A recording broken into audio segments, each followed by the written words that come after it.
When Batman made his comic debut in 1939, he was a classic action boy detective man. Within the first year, the character went from punching mobsters in the pages of Detective Comics to the title character of his own book with some of his most iconic villains already in place. Over the years, he has taken on many shapes and forms. The tone of the comics have been as varied as you can imagine. But the movies are kind of just serious now. I'm curious as to why that is, and I want to talk about it. Let's do this. Alright, Internet, before we get into this, I just want to say that I'm not just some guy sitting here, standing here, complaining about how serious Batman is and how I just want him to be funnier and there's no good to the serious Batman, and it's bad actually. I like serious Batman. I like The Dark Knight as much as the next guy. I'm just wondering why we can have other superheroes who are like this. Yes, dear. But Batman has to be like this.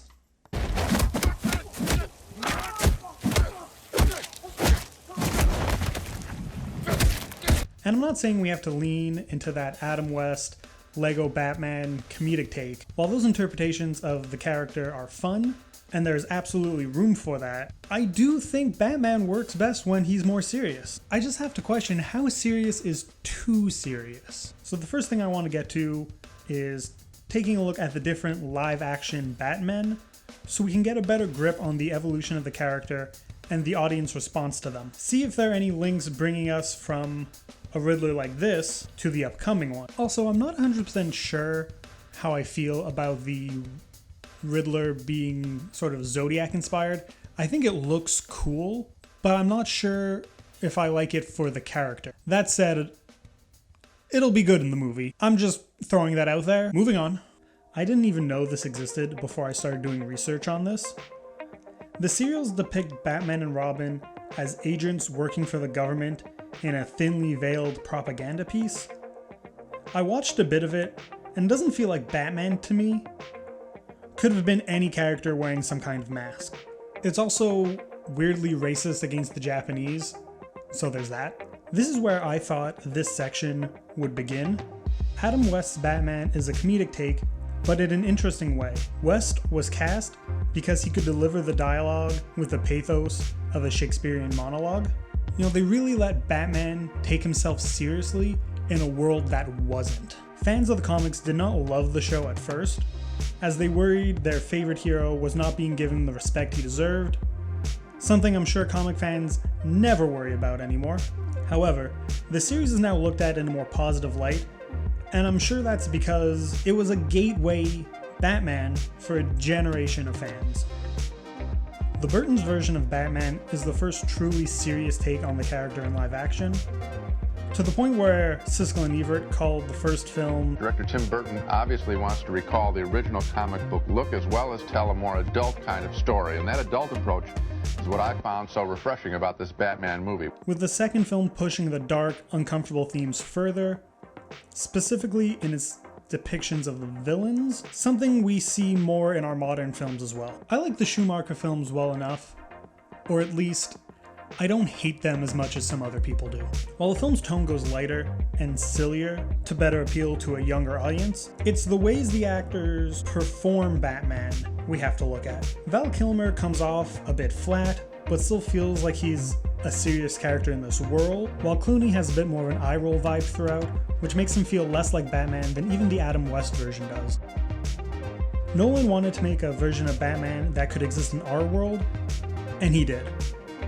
People often call him making Batman serious and gritty, making him more realistic, and I think this is the only Batman to actually do so. Batfleck is a controversial figure. The Snyderverse is a dark take on DC as a whole, so their darkest hero has to go further to match. Some people view this as the definitive version of the character, and he is a reflection of The Dark Knight Returns, but others think that they went a little too far in this direction. Alright, so it's hard to talk about because at the time I'm making this video, all we have is a few trailers to go off of. I'm looking forward to the fact that we are getting a Batman that seems to be leaning harder into the detective aspects of the character. And if we got a Seven inspired Batman like 5 years ago, I'd be really excited, but I'm not. But I'm in the minority here. Apparently everyone seems to be excited that we're getting another dour crapsack interpretation of Gotham, So what do I know? The real point to take from going over these is that the most universally disregarded version of Batman is the Clooney one, who does not take himself or the world around him seriously, and then the Val Kilmer version that works a bit better but still doesn't seem to care that this is happening.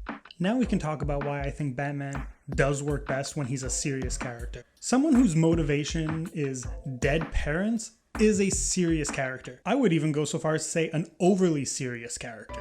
I love the juxtaposition that Bruce Wayne, despite being dressed like a bat, is a serious, focused crime fighter dealing with villains like... Half of me wants to strangle you. And what does the other half want? To hit you with a truck. We used to date. Batman the Animated Series is honestly my favorite depiction of the Gotham mythos. It's a wonderful balance between tones. I would honestly love if somebody used that as a template for a new series of live-action films, because I think it would really work. And since we're getting a reboot of Batman like every 5 years, why not let me take a crack at it? What's the worst that could happen? Seriously though, I love the idea of a live-action interpretation of this version of the character.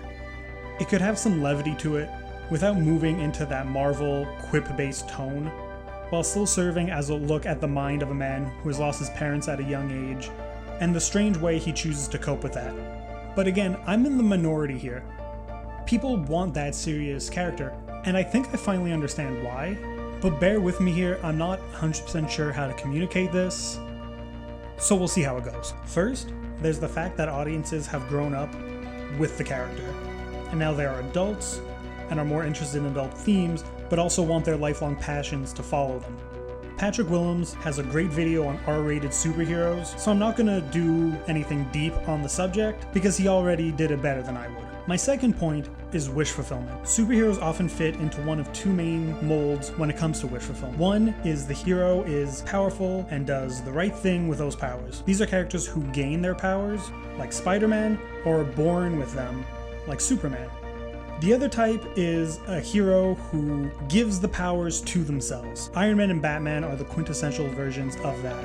And the Caped Crusader is also the most popular version of that. Before the MCU, Iron Man didn't have the pop culture cachet he does now, which is why when debating what superheroes could beat each other, it's always Batman that gets the claims that he could defeat anyone if he just has time to prepare. That's the ultimate hero fantasy. Not only did you make a hero out of yourself, but you're smart enough to be the best of the best. I think the wish fulfillment Batman provides is one of the appeals to people who want to be taken seriously and badass themselves. Lastly, I want to leave you with this quote from Alan Moore, whose Killing Joke is one of the major influences on the serious adaptations of Batman, on his thoughts on comic book superheroes. They've lost a lot of their original innocence, and they can't seem to get that back. I'm not too proud of being the author of that regrettable trend. I feel like if people watched my videos, this is the one that would make them mad. If I made you mad, let me know in the comments below. Also, if you want to chime in on why you think Batman is a character people are so attracted to the serious versions of instead, I'd love to hear that as well. I've got other videos you can watch. I'd love it if you leave a like on this one. And until my next release, have a good one.